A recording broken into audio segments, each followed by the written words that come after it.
What's up, guys? Chimp here. I just want to do a super quick market update, sort of giving my thoughts on what we've seen in the market, and to go from there. So, make this super short. I'm not going to give the bull case. I will say, I think there's a chance that if Saylor keeps punting and/or you get other like spot buyers wanting to buy, the market could stay elevated.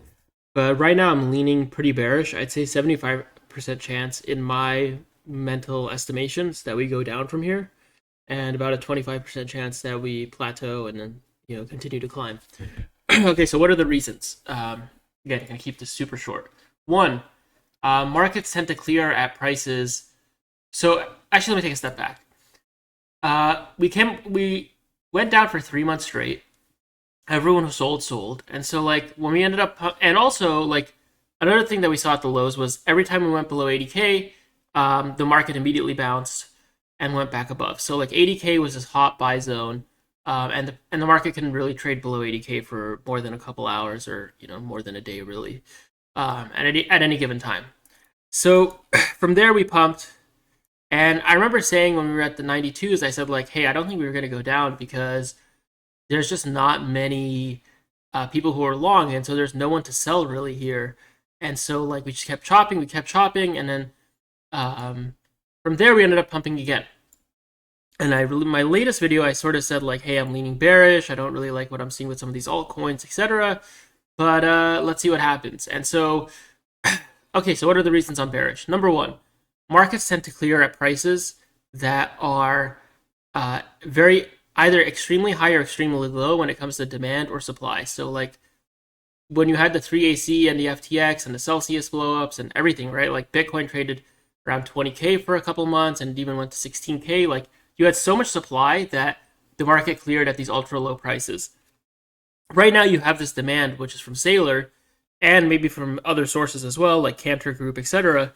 So the market's basically clearing at above 100K. And like the fact that we haven't traded below 100K for like 10 days is a little bit concerning. Like you would hope that you would get like a run or a flush of these levels, but we just haven't gotten that.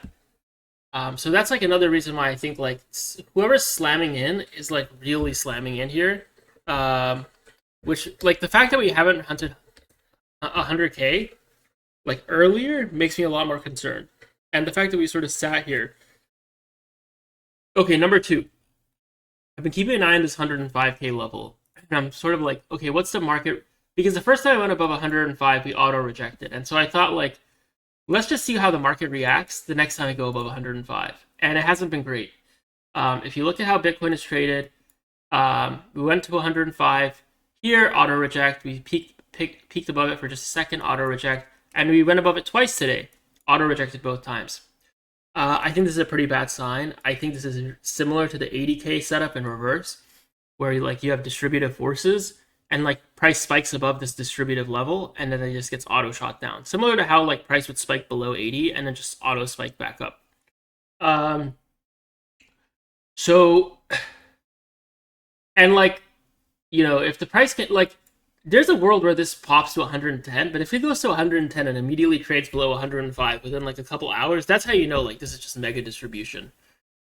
Number three, alts. Like you've had a lot of these alts go like 3x, 4x, like Peanut. With some drawings. A lot of these alts have gone, 3x, 4x, whatever, and they've started to bleed out, right? But you had this like perfect dead cat bounce. Like this to me is like another sign. Like these alts have been bleeding out. You get this perfect dead cat bounce. Bitcoin has this like scam pump, and you immediately start going down again. I think these sorts of trades, like shorting these sorts of alts, is basically free money. Like you might have to withstand some volatility over the next 3-6 months, but like a meme about a dead squirrel is not going to return, right? This thing's not going back to $1 billion market cap. It's still at 300 million. Like this thing should probably be worth a fraction of that. Again, it's not just Peanut, it's all these other alts like Mudang. But lastly, let me just talk about Bitcoin. One other thing, which is the price action we saw today. You had this spike, you had a dump, then you get another spike to take out shorts that were taken, right? Like you get basically a short hunt and immediately retrace and actually trading below. Like I think this is pretty weak price action as is. I don't know, I just don't see I just think like everything points to everything being like this market being overheated. And lastly, also like I just want to give something anecdotal, which is I saw this David Bailey tweet, which was like, "Hey, there's multiple $1 billion like buyers in this market right now." You always get these sorts of like vague bullish tweets at elevated prices. These guys are never around tweeting when Bitcoin's at 80K or 78K or at the 16K FTX lows, right? You don't get these tweets when it's actually a good time to buy. You get them when prices are elevated and everyone's already euphoric. And so like that's sort of like an anecdotal signal to me like, hey, like this thing might be overheated here. So again, like very quick points. If anyone has questions, I'm happy to answer them in the comments below. So leave them down below. But overall, yeah, leaning bearish. So I'd say 75% chance we go down, 25% chance like we continue this bullish move. If I'm wrong, I'm wrong. You know, we'll see what happens. But anyways, figured I'd record this real quick and talk a bit about the market. So thanks, guys, and we'll see what happens in the next few days. And take care.